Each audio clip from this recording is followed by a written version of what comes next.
বুকের ভিতর ভীষণ যন্ত্রণা নিয়ে এখানে দাঁড়িয়েছি।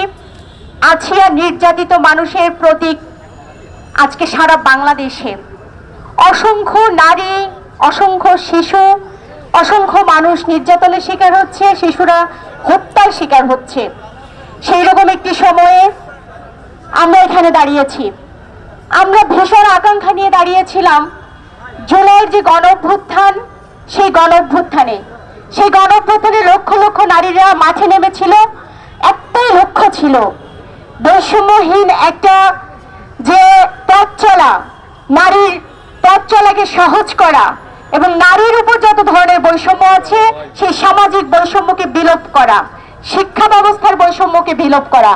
এই আকাঙ্ক্ষা থেকেই কিন্তু নারীরা সেদিন পথে নেমেছিল এবং এই গণঅভ্যুত্থানকে সফল করার জন্য এই নারীদের ভূমিকাই ছিল সবচেয়ে অগ্রগণ্য ভূমিকা। কিন্তু আমরা দুঃখের সাথে লক্ষ্য করছি 5 তারিখের পরে আমাদের সেই নারীদের উপরে যেন খড়গহস্ত বেশি। একটা মহল আমার ওনার ঠিক আছে কিনা, ঠিক মতো হাঁটছে কিনা, কি খেতে পারবো, কেমন করে চলবো, সমস্ত কিছুই যেন ওনারা নির্ধারণ করে দিতে চান। অর্থাৎ মানুষ হিসেবে গণ্য করতে চান না, মনে হয় কোনো জড়োয়া বস্তু অথবা পণ্য হিসেবে তারা দেখতে চান নারীকে। সেই দৃষ্টিভঙ্গির বিরুদ্ধে আমরা এখানে দাঁড়িয়েছি।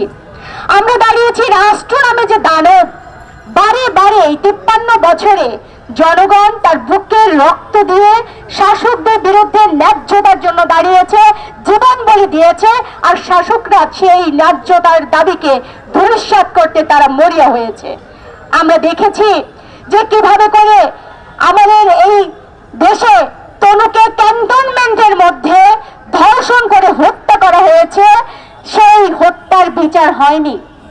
আমরা দেখেছি ধনাঢ্যের ছেলে ওই আন্ধে, তার দ্বারা মুনিয়াকে কিভাবে করে ভুক্তভোগী করে তাকে হত্যা করা হয়েছে, সেই হত্যাকাণ্ডের বিচার হয়নি। আমরা দেখেছি না আমাদের নুসরাত, আমাদের বোন, সেই নুসরাতকে কিভাবে করে জ্বালিয়ে পুড়িয়ে মেরে ফেলা হয়েছে, সেই হত্যাকাণ্ডের আমরা বিচার পাইনি। এইরকম করতে করতে অসংখ্য নজির, গবেষণায় বলছে প্রতি 10 মিনিটে নাকি একটি ধর্ষণের ঘটনা ঘটে। আমরা হতবাক হয়ে যাই। এই জন্যই কি আমরা নারীরা নেমেছিলাম, রাজপথে জীবন দিয়েছি?